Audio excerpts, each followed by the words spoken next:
Please excuse any mispronunciations in this story. I mean no disrespect.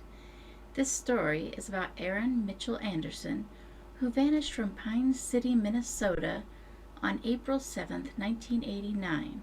He was almost 2 years old at the time and should be almost 36 years old now. Aaron's parents, Steve and Paulette Anderson, lived in a rural house in Pine City, Minnesota. Around 4 p.m., Paulette was making dinner when Aaron asked if he could go outside. She agreed to let him play in the backyard, but told him to stay where she could see him. Every few minutes, she looked out the kitchen window and checked on him. At one point, she saw him playing on a snowmobile a few feet from the house, near his dog. At around 4:30 p.m., she looked outside, but he was not there. Paulette went into the backyard and searched for Aaron and his dog. She also went around the house and down the driveway. However, she could not find either of them. At around 5:10 p.m., she called the police and reported Aaron missing. When searchers arrived to look for him, they found his dog. Hundreds of officers and volunteers participated in an extensive search of the surrounding farms and woods. However, no trace of him was found. Aaron's family's house bordered the Snake River, which was swollen and fast-moving at the time with spring runoff. In fact, it had risen to the level of their backyard. On that day, he was playing about 150 feet from it. A bloodhound tracked his scent along a straight path from the snowmobile to the river. The bloodhound stopped about 20 feet from the water. The handler believes it got distracted by all of the nearby searchers. Authorities believe Aaron may have fallen into the river and drowned. The Minnesota Bureau of Criminal Apprehension, the FBI, and a private detective seem to agree with this conclusion. A helicopter, divers, and dredging equipment were used to search the river and the surrounding area. A search dog specifically trained to sniff through water was also used. However, no trace of Aaron was found in the river or along its banks.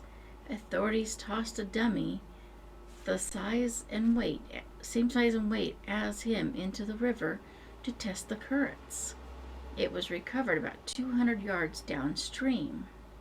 At first, Steve believed that Aaron had drowned. However, he and Paulette now both believe that Aaron was abducted. They have criticized the police investigation into his disappearance. Investigators admitted they focused on the drowning theory and ignored over 20 leads pointing to other possibilities. One investigator noted that since no trace of Aaron was found, he does not rule out the possibility of foul play. Steve claims the bloodhound tracked Aaron's scent out to the road in front of their house. He says it also went across the adjoining property, up their driveway, and down a dirt road. Following Aaron's disappearance, his parents contacted several state and national advocacy groups for families of missing children. One group issued missing posters for him saying foul play was suspected. However, officials of the group never spoke with investigators about the likelihood of foul play in his case. They also disregarded their own private investigator, who concluded Aaron had most likely drowned. The group later conceded that the most plausible explanation was that he drowned. The National Center for Missing and Exploited Children also listed Aaron's case as a stranger abduction. However, officials from the organization said they were unfamiliar with the police investigation. They said they relied primarily on Steve's account.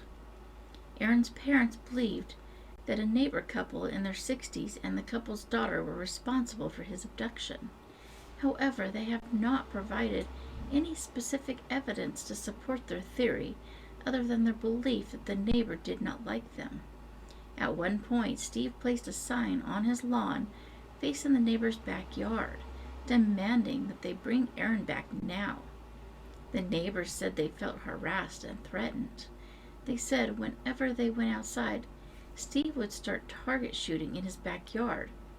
He said he did this to intimidate them since they kidnapped his son. The neighbors have since moved out of their home. Lieutenant Robert Johnson, the chief investigator on the case, does not believe they had anything to do with it.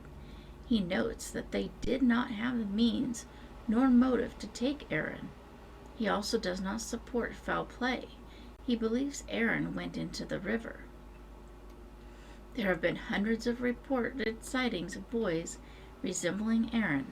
The most promising one occurred in September 1990, when an Oklahoma boy with a striking resemblance to Aaron was reported to authorities by his foster mother after she saw a flyer with Aaron's picture.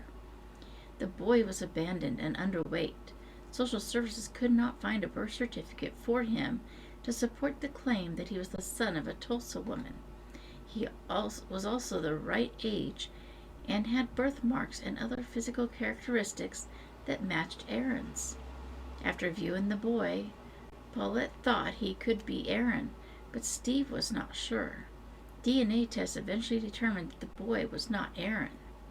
In November 1990, Aaron's parents were part of a panel discussion that was part of the first National Conference on Abducted Children, sponsored by the Jacob Wetterling Foundation.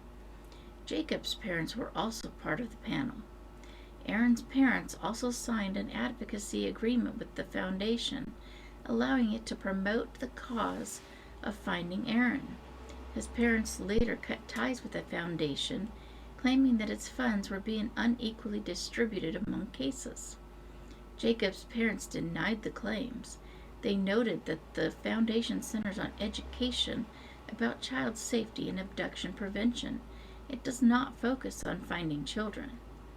Aaron's parents later moved to St. Paul, Minnesota, and had 3 more children. They have since divorced.